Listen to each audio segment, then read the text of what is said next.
friends, welcome back to my channel. Today I will be talking about the top 5 books that I read in 2021 that became my all-time favorites. So without any delay, let's get started with the video. The first book that I'm going to be talking about is The House in the Cerulean Sea by T.J. Klune. So this is about Linus Baker, who is a 40-year-old man who lives in a tiny house with his cat. He works as a caseworker at the department in charge of magical youth. That is, he looks after the well-being of children in government-sanctioned orphanages. Those children have magical abilities. One day he is called by the extremely upper management and is given a classified assignment. The assignment is that he should go to this island orphanage where 6 dangerous children live, and he should see how dangerous they are and whether they are being taken care of. So when he reaches there, he sees that not only the children are difficult to understand, but also there is something about the caretaker Arthur which is mysterious yet charming. And he also gets to know that the children are not only the secret that the island is keeping. When he gets close to Arthur, he needs to make tough decisions about the orphanage. This book, oh my god, this was just amazing. This is a very simple story, but this is a kind of story that touches your heart. It made me weep, it made me laugh, it made me happy, sad, it made me feel all the emotions that I could possibly feel from a book. This is a kind of story in which, they find families not by relation but by love, understanding and care. And the characters, the children's characters were to die for. They were so cute and innocent, and the character development of Linus Baker was also amazing. From the time he was a loner, he didn't have anybody, to what he becomes later is just super. So it was just perfect. The next book is I've Got Your Number by Sophie Kinsella.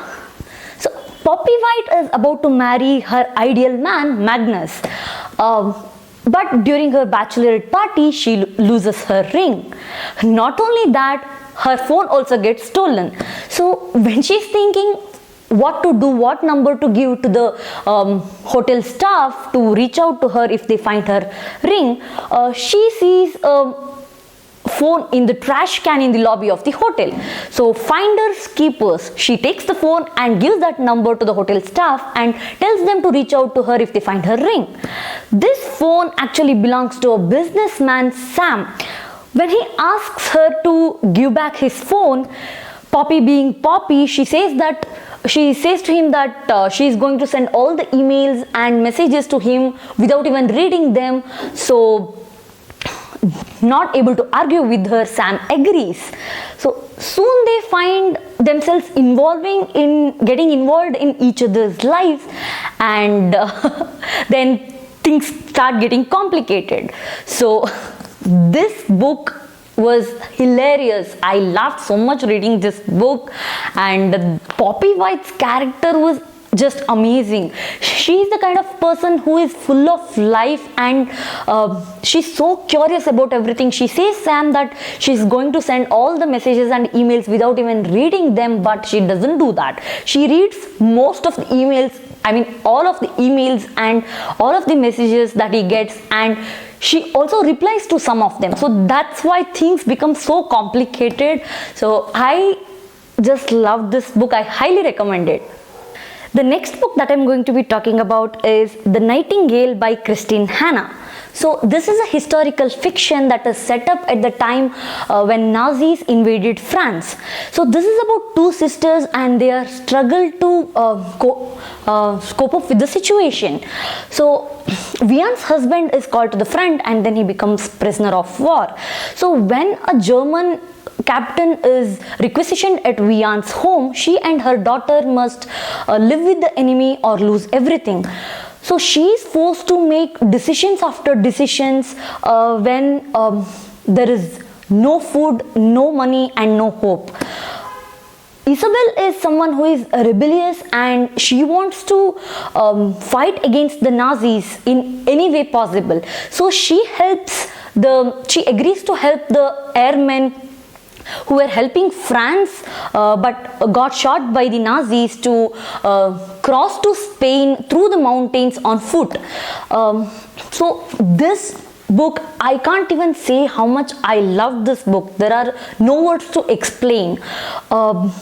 It was just heartbreaking, and the way the writer has written how they find love, happiness and courage when they are surrounded by danger, death and chaos is just amazing. So I highly recommend it, and please read this book, but also don't forget to keep a pack full of tissues near you because you will need it. The next book that I'm going to be talking about is The Family Upstairs by Lisa Jewell. So the plot of this book is very thrilling. 25 years ago, police is called to a house in Chelsea neighborhood, and they find a baby cooing in her bedroom and also 3 dead bodies in the kitchen.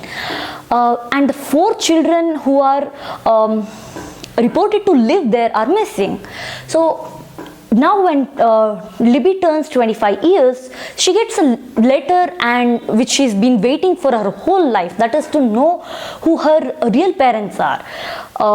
So she not only finds the identity of her real parents, but also that she is the sole inheritor of a mansion in Chelsea neighborhood which is worth millions. But she doesn't know that there are also others who are waiting for this day, and it is time for her to meet them. So this was absolutely thrilling, and the suspense was great.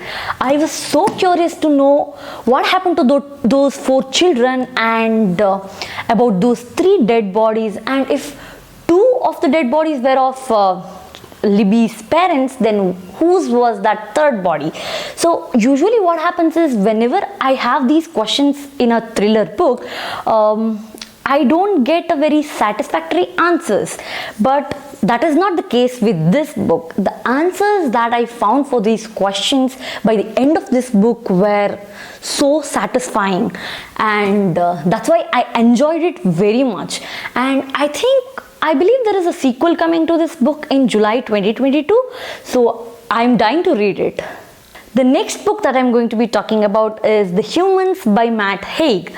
So Andrew Professor Martin has found out the solution to a major mathematical problem, and before he is able to share his knowledge with the world, he is abducted and killed by aliens.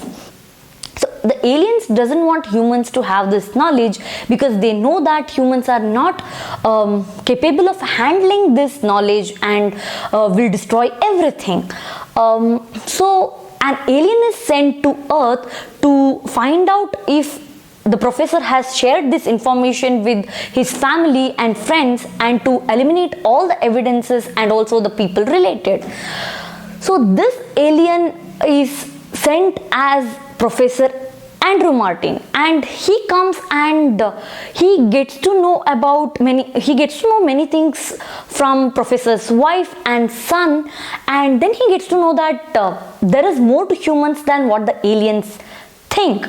So then slowly he starts falling for professor's wife and son.